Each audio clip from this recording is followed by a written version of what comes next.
Et bien sûr, c'est avec Elisabeth Lévy. Bonjour Elisabeth. Bonjour Elisabeth. Bonjour Cécile, bonjour Patrick, bonjour à tous. Alors, il y a eu une vive polémique ce week-end entre Éric Zemmour et François Hollande. Le candidat potentiel, Zemmour, a accusé l'ancien président de la République d'être, entre guillemets, responsable des morts du 13 novembre. Oui, de ne pas avoir protégé les Français. Il a ouvert les hostilités à Bordeaux, je le cite. Ils le savaient, ils n'ont rien fait. Le pouvoir était au courant du danger. Il a préféré que les Français meurent plutôt que d'empêcher des migrants de venir en France. Il s'agit de politique migratoire. Et Éric Zemmour a enfoncé le clou samedi devant le Bataclan où il s'est rendu. Je cite encore, François Hollande a pris la décision criminelle de laisser les frontières ouvertes. Alors bien sûr, la gauche et la Macronie ont sorti les violons habituels, infâme, ignoble, indigne, demande d'excuses, tout le tralala.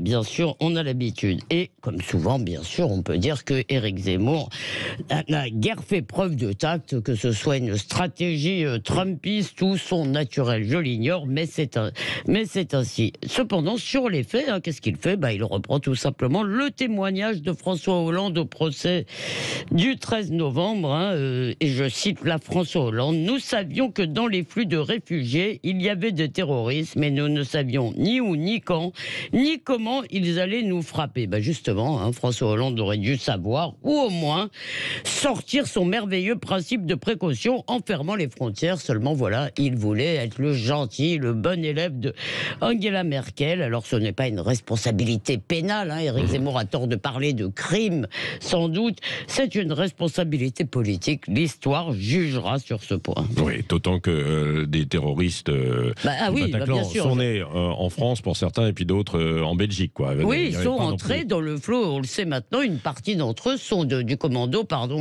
j'aurais dû le préciser, sont entrés dans le flot des migrants de 2015. Oui, et puis d'autres étaient sur le territoire aussi français. D'autres étaient déjà sur le territoire. Mais... Alors, cependant, il y a une question, Elisabeth Lévy. Est-ce que Éric Zemmour devait-il aller au Bataclan ? Je trouve que là, c'est une question assez intéressante parce que c'est ce que pense, par exemple, l'association Live pour Paris, association de victimes qui est très prisée des médias.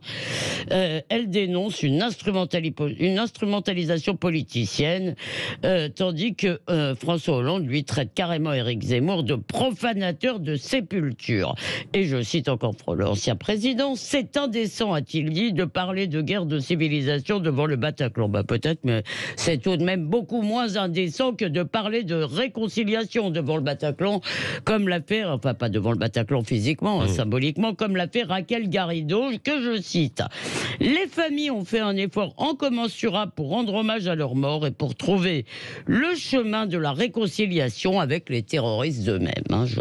Eh bien, derrière la polémique, derrière les noms d'oiseaux, il y a un véritable clivage idéologique entre le camp de l'apaisement, qui croit que c'est la tolérance qui va nous faire gagner, disons, cette guerre contre le djihad et contre l'islam politique, et le camp du combat culturel. Eh bien oui, si on pense qu'il y a une guerre de civilisation, moi je le pense, c'est bien devant le Bataclan qu'il faut en parler. Alors pour les familles, bien sûr, pour les victimes, le Bataclan c'est un sanctuaire, mais seulement c'est aussi un symbole, c'est aussi une ligne de front qui n'appartient pas seulement aux victimes. Alors je ne sais pas si toutes ces victimes sont, comme on essaye de nous le faire un peu croire, sur la ligne « vous n'aurez pas ma haine », mais avec tout le respect qu'on leur doit, eh bien nous restons libres tous de disposer de la nôtre. Merci Lévy, sans interdit.